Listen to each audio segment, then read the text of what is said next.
io volevo diventare una bandiera per tanti anni e continuare a riscrivere la storia dell'Atalanta e sono riuscito. Poi quello che è accaduto può accadere in qualsiasi lavoro al mondo. Ti dispiace però, almeno questo voglio chiederlo, per come sia finita? Cioè, una storia così importante come la tua con l'Atalanta avrebbe meritato un arrivederci o un addio diverso? Quando sono arrivato qua, dopo, quando è finito il campionato, è andato via il Mudo Vázquez. Sì? Il Mudo è stato 5 anni qua.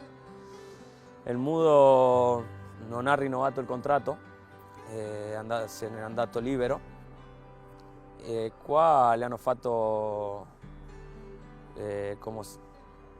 non so come si dice, lo hanno fatto uscire con una conferenza stampa. Cioè, l'hanno salutato con una l'hanno festa, salutato nel modo con giusto? una festa, Ok. tutti piangendo. E io mi ricordavo come sono andato via io e non riuscivo a crederlo. E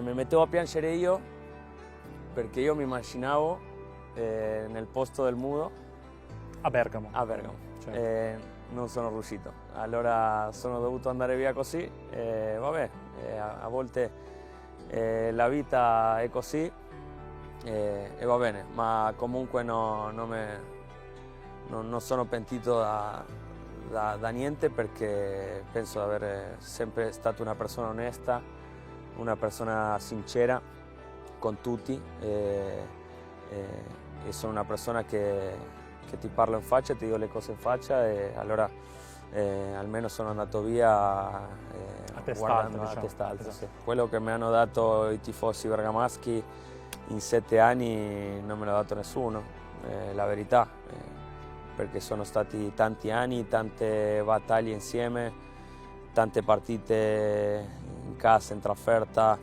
Io ho dato l'anima per quella maglia, ho lasciato la vita lì.